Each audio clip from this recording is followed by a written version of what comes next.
یا سورہ انعام پڑھے، اللہ فرماتا ہے لا تقعد بعد الذکر مع القوم الظالمین، کہ ظالم قوموں کے ساتھ تم نے نہیں بیٹھنا۔ جو اب ظالم کون ہوتے ہیں؟ جو رب کی راہ سے ہٹ چکے ہیں، جو کافر ہیں، جو یہودی ہیں، جو غیر مسلم ہیں، جو رسول اللہ کے گستاخ ہیں، جس طرح بھی جو دین کی خلاف ورزی کرنے والے ہیں، وہ سارے اس ظالم کیٹیگری کے اندر آتے ہیں۔ اللہ پاک نے ہمیں منع فرمایا ہے کہ ایسے منحوس لوگوں کے ساتھ نہیں بیٹھنا۔ اب بیٹھنے سے کیا ہوتا ہے؟ بیٹھنے سے تو کچھ نہیں ہوتا، لیکن بیٹھنے سے اثر یہ ہوتا ہے کہ جو ان کی باتیں ہیں وہ دماغ کے اندر اثر پکڑ جاتی ہیں۔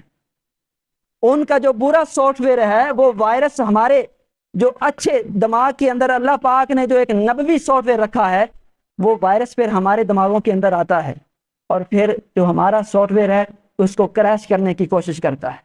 اسی لیے اللہ پاک نے منع فرمایا ہے منحوس لوگوں کے پاس نہ بیٹھنا۔ آپ اگر بدبودار چیز کے پاس بیٹھیں گے تو آپ کے جسم کے اندر بدبو تو آئے گی، اور اگر آپ اچھے لوگوں کے پاس بیٹھیں گے، اگر آپ خوشبو والی دکان میں جا کر بیٹھیں گے، خوشبو نہ بھی لگائیں، گھر میں آئیں گے تو آپ کے بدن سے خوشبو آ رہی ہوگی، کیونکہ جب کسی کے ساتھ بندہ بیٹھتا ہے تو اس کا اثر ظاہر ہوتا ہے۔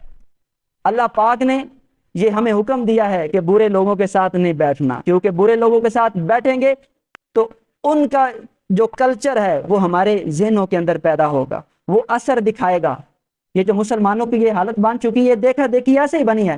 ان کو دیکھتے ہیں تو ہماری مائیں بہنیں وہ کون سا لباس پہنتی ہیں، ہم کیسا پہناوا کرتے ہیں، ان کو دیکھے ہی ہے، تو وہ ہمارے مخلص نہیں ہیں۔ کوشش کیجئے ان سے مکمل بائیکاٹ ہونا چاہیے، کیونکہ اللہ اور رسول اللہ صلی اللہ علیہ وآلہ وسلم کی یہی خواہش ہے۔ اللہ پاک ہم سب کو عمل کی توفیق عطا فرمائے۔